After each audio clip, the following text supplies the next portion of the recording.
नमस्कार दोस्तों, हमारे YouTube चैनल सक्सेस गुरु मंत्रा में आपका बहुत बहुत स्वागत है।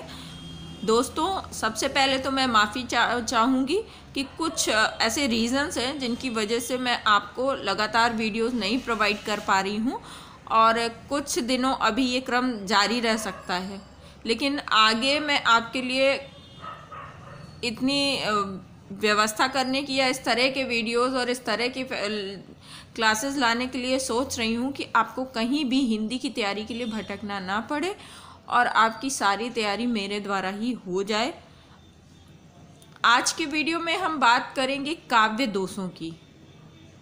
जब तक मेरी तैयारी पूरी नहीं होती है, जब तक मैं थोड़ा सा व्यस्तता है, कुछ कारण है, तब तक मैं आपको बुक से या इसी तरह के वीडियोस ज़रूर प्रोवाइड कराऊंगी। वीडियोस कोशिश करूंगी कि बंद ना हो। आज की अब बात करते हैं। आज के जो टॉपिक है काव्य दोष। जैसा कि नाम से आपको पता चल रहा होगा, काव्य दोष यानी हमारे काव्य में जो दोष उत्पन्न हों। दोष मतलब जो गलतियां हों, जो कमियां हों, वो काव्य दोष के अंतर्गत रखी जाएंगी। काव्य रचना में भावों की अभिव्यक्ति में बाधा उत्पन्न करने वाले तत्व काव्य दोष कहलाते हैं। यानी कि जब काव्य रचना की जाती है तो काव्य रचना में कवि के भाव हम तक या पाठक तक या सहृदय तक पहुंचते हैं, और जब उन भावों के अभिव्यक्ति में बाधा उत्पन्न हो जाए, किसी कारण से वो भाव पूरी तरह से पाठक तक, श्रोता तक, सहृदय तक ना पहुंच पाए, तो वहाँ पर काव्य दोष माना जाता है। ये बाधा करने वाले जो बाधा करने वाले तत्व होते हैं, उन्हीं को काव्य दोष कहा जाता है। भरत मुनि ने सर्वप्रथम नाट्य शास्त्र में गुणों के अभावों को दोष मानते हुए 10 दोषों का विवेचन किया। सबसे पहले काव्य दोषों की तरफ हमारे जो आचार्य भरत मुनि थे, उन्हीं ने ध्यान केंद्रित किया था। इन्होंने जब गुणों का अभाव हो, इन्होंने ये माना था कि जब किन्हीं गुणों का अभाव हो तो वो काव्य का दोष होगा। अब भामा ने सर्वप्रथम काव्य दोषों का वैज्ञानिक विवेचन कर उन्हें 3 भागों में बांटा। ध्यान दीजिएगा इस चीज को। सर्वप्रथम भामा ने काव्य दोषों का वैज्ञानिक विवेचन करके उन्हें 3 भागों में बांटा था। सामान्य दोष, वाणी दोष, अन्य दोष। भामा के अनुसार ये दोष ही आपस में समन्वित होकर 11 प्रकार के दोष बन जाते हैं। वामन गुण विपर्ययात्मनो दोषः, मतलब गुण का विपर्य ही दोष कहलाता है। वामन ने काव्य दोषों को 2 भागों में वर्गीकृत किया। वामन के अनुसार काव्य शब्दगत दोष और अर्थगत दोष।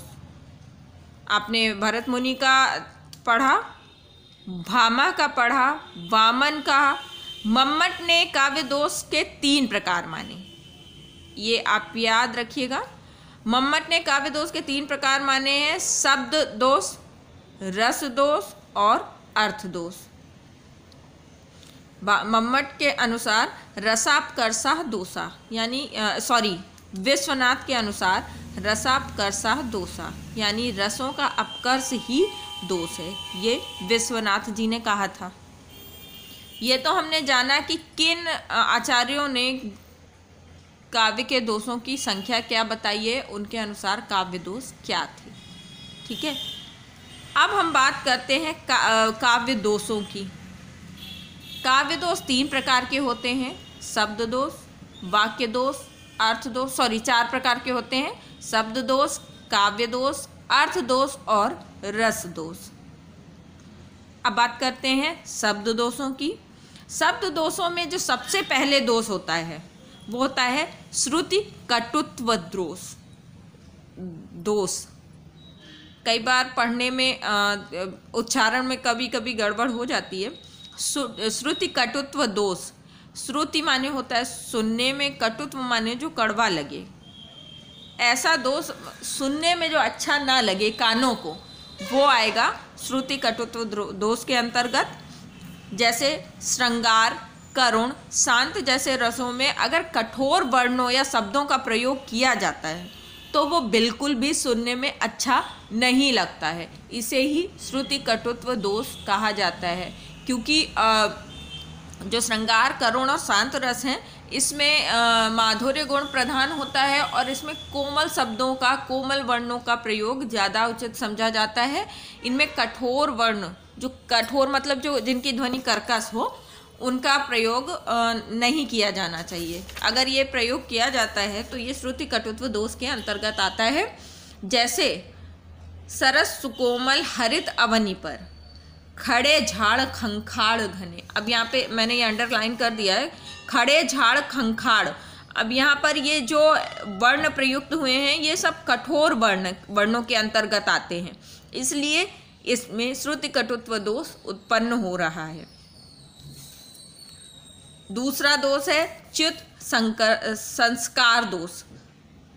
समझ में आपको नाम से समझ आ रहा होगा, च्युत मतलब हीन, संस्कारों से, संस्कार रहित अर्थात व्याकरण के विरुद्ध जहाँ नियमों का प्रयोग किया जाए, जहाँ पर व्याकरण के विरुद्ध नियमों का प्रयोग हो वहाँ च्युत संस्कार दोष होता है।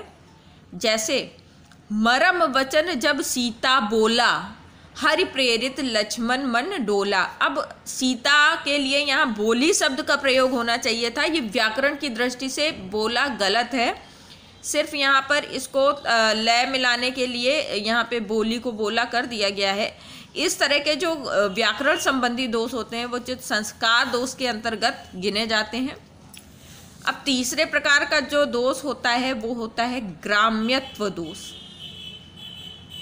ग्राम्यत्व दोष मतलब आप नाम को ध्यान देंगे तो आपको कभी भी काव्य दोषों को समझने में ज़रा भी दिक्कत नहीं आएगी। ग्राम्यत्व दोष मतलब ग्राम में प्रयुक्त शब्दों का प्रयोग, जिनका प्रयोग शिष्ट जन ना करते हों। बहुत सारे ऐसे शब्द होते हैं, अभी भी हम लोग अगर आपस में बात करें, कुछ ऐसे शब्द होते हैं जो हम लोग प्रयोग करना थोड़ा अवॉइड करते हैं। इस तरह के अगर शब्द अगर काव्य में प्रयुक्त हों तो वहाँ ग्राम्यत्व दोष उत्पन्न हो जाता है। बहुधा जो ग्रामों में, गाँवों में प्रचलित शब्द होते हैं, हमारी पुस्तकों में आम शिष्ट लोगों और पढ़े लिखों की बोलचाल में जिनका प्रयोग नहीं होता है, उनका प्रयोग ग्राम्यत्व दोष उत्पन्न करता है। जैसे मूढ़ पे पाग विराजत श्याम के, कानन कुंडल लोल निहारिये। अब ये जो मूढ़ पे शब्द है, मूढ़ पे मतलब होता है सिर पे, और ये नॉर्मली ज़्यादा देखा जाए तो हाँ, पढ़े लिखे लोगों में मूढ़ पे शब्द का प्रयोग नहीं किया जाता है। वो किताबों में आपको ये शब्द नहीं पढ़ने को मिलेगा। इसलिए यहाँ पे इस तरह के शब्द जहाँ पे आ जाएं, आप ध्यान से अगर किसी का लाइन को पढ़ेंगे तो आपको पता चलेगा, अगर इस तरह के शब्द हैं तो वहाँ ग्राम्यत्व दोष होगा। अब बात करते हैं क्लिष्टत्व दोष की। क्लिष्टत्व मतलब समझ आ रहा होगा, क्लिष्ट माने कठिन। काव्य के अर्थ को कठिन बनाने वाले शाब्दिक चमत्कारों का प्रयोग। मतलब कुछ ऐसे हम कभी कभी कविजन कुछ ऐसे शाब्दिक चमत्कारों का प्रयोग कर देते हैं जिसकी वजह से जो काव्य का अर्थ ग्रहण करने में समस्या उत्पन्न हो जाती है, बाधा उत्पन्न होती है, वो क्लिष्टत्व दोष के अंतर्गत आता है। जैसे वेद नखत ग्रह जोरी अरध करी, सोई बनत अब खात। अब यहाँ पे मैंने यहाँ ब्रैकेट में विस लिख दिया अपनी बुक में।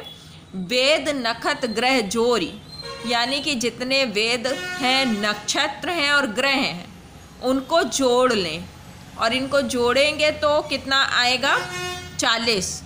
अरध करी, अब उनको आधा कर दें तो 40 का आधा हो जाएगा 20।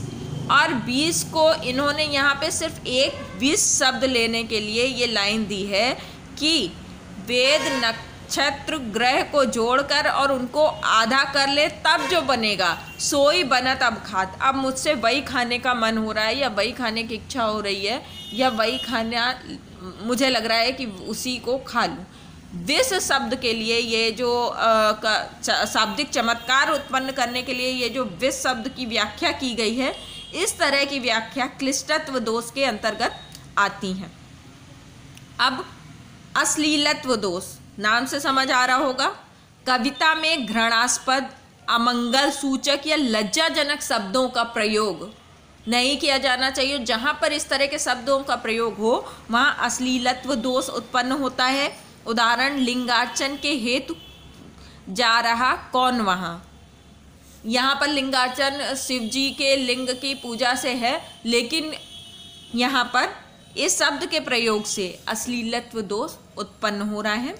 शेष जो दोष हैं, वाक्य दोष और रस दोष, उनकी व्याख्या हम अपने अगले वीडियो में करेंगे, क्योंकि बहुत ज़्यादा लंबा वीडियो अपलोड करने में प्रॉब्लम हो जाती है।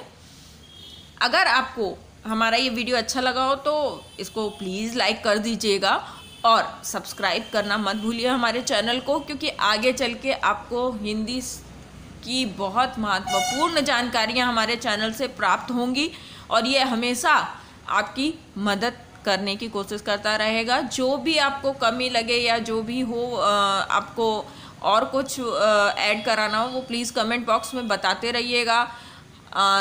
आपके कमेंट्स से बहुत प्रेरणा मिलती है मुझे। थोड़ा सा बिजी हूँ, लेकिन फिर भी आपके कमेंट्स मुझे बहुत प्रेरणा देते हैं। हमारे साथ बने रहने के लिए बहुत बहुत आपका धन्यवाद। नमस्कार।